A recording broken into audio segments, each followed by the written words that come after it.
Hello viewers, আসসালামু আলাইকুম।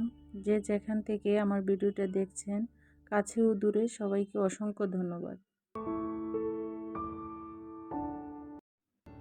সবসময় ভিডিওতে যা থাকছে আজও তাই থাকছে। ঘরের খুঁটিনাটি কাজ, রান্নাবান্না, খাওয়া দাওয়া।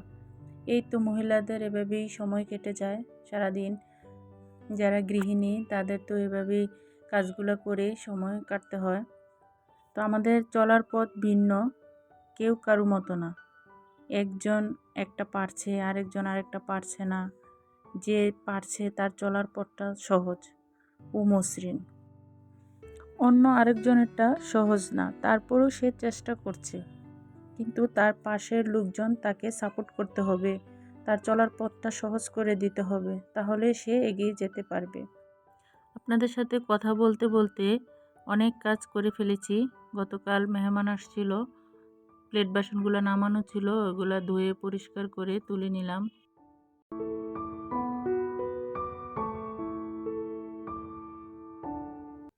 আল্লাহ তাআলা খুশি হয়ে মেহমান পাঠান। আমাদের উচিত খুশি মনে তাদেরকে আপ্যায়ন করা, নিজেদের সামর্থ্য অনুযায়ী চেষ্টা করা, তাদেরকে খুশি করা। ছেলের রুমের ওয়ালমেটে বেশ কিছুদিন ধরে ময়লা জমে আছে। সে সময় পায় না পরিষ্কার করার জন্য। কলেজ থেকে এসে সেও ক্লান্ত থাকে, এই জন্য আজকে আমি এগুলো পরিষ্কার করে দিচ্ছি। ছেলেমেয়েরা যখনই সময় পায় তখনই আমাকে অনেক কাজে সাহায্য করে। আমি ওদের নিজের কাজগুলো নিজে করার জন্য বলি। মাশাআল্লাহ, ওরা নিজেদের জিনিসপত্র নিজেরাই গুছিয়ে রাখে। এখন আর বলতে হয় না। ছোটোবেলা একটু এলোমেলো করতো, কিন্তু এখন মাশাআল্লাহ বুঝে। ওরা আমার কাজেও অনেক সাহায্য করে। আমার বাসায় আরেকটা সদস্য আছে যে আমাকে অনেক সময় বাঁচিয়ে দেয়, অনেক কষ্ট কমিয়ে দেয়। সে হলো এই ওয়াশিং মেশিনটা। আমি বাসায় অন্য কাজে ব্যস্ত থাকলে দেখা গেছে যে কাপড় চোপড় অনেকগুলো হয়ে গেছে, তখন তাড়াহুড়া করে মেশিনে দিয়ে দিলেই কাপড় চোপড় ধোয়া হয়ে যায়। এটাতে আমি অনেক উপকার হয়।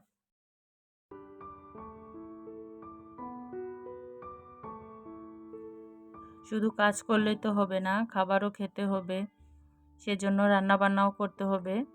তো আমরা মায়েরা যারা আছি তারা সব সময় চিন্তা করি ছেলে মেয়েদের যেটা পছন্দ সেই খাবারটাই রান্না করার জন্য। দেখবেন যেদিন ছেলেমেয়েদের পছন্দ মতো রান্না করেছেন সেদিন ছেলেমেয়েরা খুব খুশি। খাবার টেবিলে আর তাদের কোনো বায়নাও থাকে না। বাচ্চারা ঠিকভাবে খাবার খেলে মায়েদের মুখে হাসি থাকে, তেমনি না খেলেও চিন্তার ভাঁজ থাকে।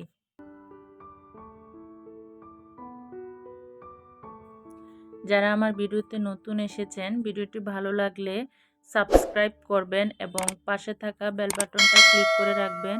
যখনই আমি নতুন কোনো ভিডিও দেব, সাথে সাথে আপনার কাছে পৌঁছে যাবে। আপনার প্রত্যেকটি লাইক এবং সাবস্ক্রাইব আমাকে ভিডিও করতে অনেক সাহস যোগাবে। আর আমিও ভালো ভালো ভিডিও দিতে চেষ্টা করব ইনশাল্লাহ।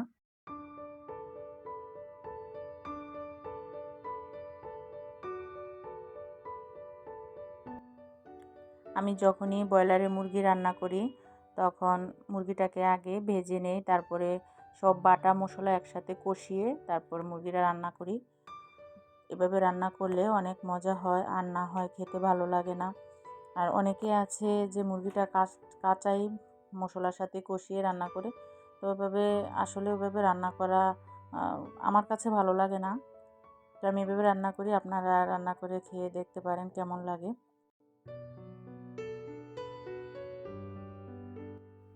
আমি দীর্ঘ 9 মাস পর ভিডিওতে ফিরলাম। অনেকে বলতে পারেন কেন এতদিন পর ভিডিও দিলাম। তো আমার একটু সমস্যার কারণেই আমি ভিডিও দিতে পারিনি। তো আপনাদের যে ভালোবাসা পেয়েছি তা ছেড়ে যেতে পারছি না। ইনশাল্লাহ এখন থেকে কন্টিনিউ হব। বাসায় মানি প্লান্টগুলো আমি একটু ধুয়ে নিচ্ছি। এগুলা 2-1 দিন পর পর একটু পানি দিয়ে পরিষ্কার করে নিলে, পানিটা চেঞ্জ করে দিলে গাছগুলো একটু সতেজ থাকে, ভালো হয়। আমি 3-4 দিন পর পর একটু রৌদ্রে দিই। রৌদ্রে তো হচ্ছে গাছের খাবার, রৌদ্র দিতে হবে। পানি চেঞ্জ করে দিতে হবে, তাহলেই গাছগুলো ভালো থাকবে। গাছ মানুষের মতোই যত্ন করতে হয়। আর রুমের ভিতরে তো মানি প্লান্ট রুমগুলোকে অনেক সুন্দর রাখে। আমার কাছে ভালোই লাগে রুমের ভিতরে গাছ থাকলে রুমের সৌন্দর্য আরও বেড়ে যায়। রুমে থাকার যে গাছগুলো আছে ওইগুলা রুমের ভিতরে অক্সিজেন ছড়ায়। আর গরমের দিনে তো অনেক ভালো গাছ রুমের ভিতরে গাছগুলা, আর যেগুলো মানি প্লান্ট আছে বা অন্যান্য গাছগুলো আছে ওগুলো আসলে অনেক ভালো রুমে রাখার জন্য। কিচেন রুমের এই র্যাকটা আমি অনলাইনে এনেছিলাম। তো এটাতে এখন অনেক দাম হয়ে গেছে, তখন যখন এনেছি তখন এটার দাম 800 টাকা ছিল।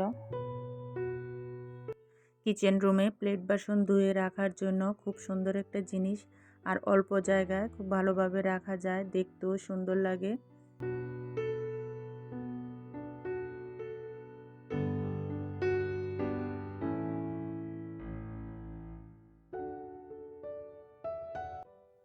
অনেকে হয়তো মনে করতে পারেন এগুলা মাটির তৈরি, কিন্তু না, এগুলা কাগজের তৈরি টব।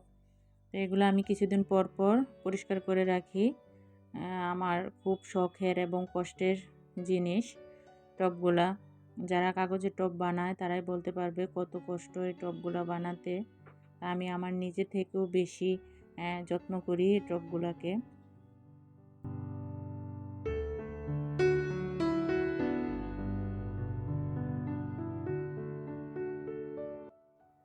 মেশিনে কাপড়গুলা ধোয়া হয়ে গেছে, এখন আমি এগুলা বাহিরে নেড়ে দেব। তো ওইদিকে আমার কাজগুলোও শেষ হয়ে গেছে, এখন কাপড় নেড়ে তারপর গোসল করতে যাব।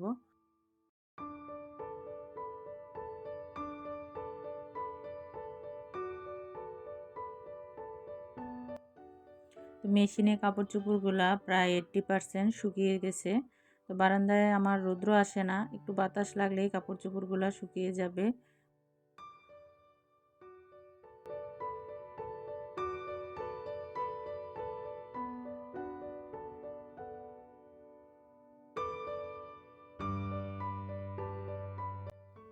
আমরা এখন সবাই খাবার খেতে বসে গেছি।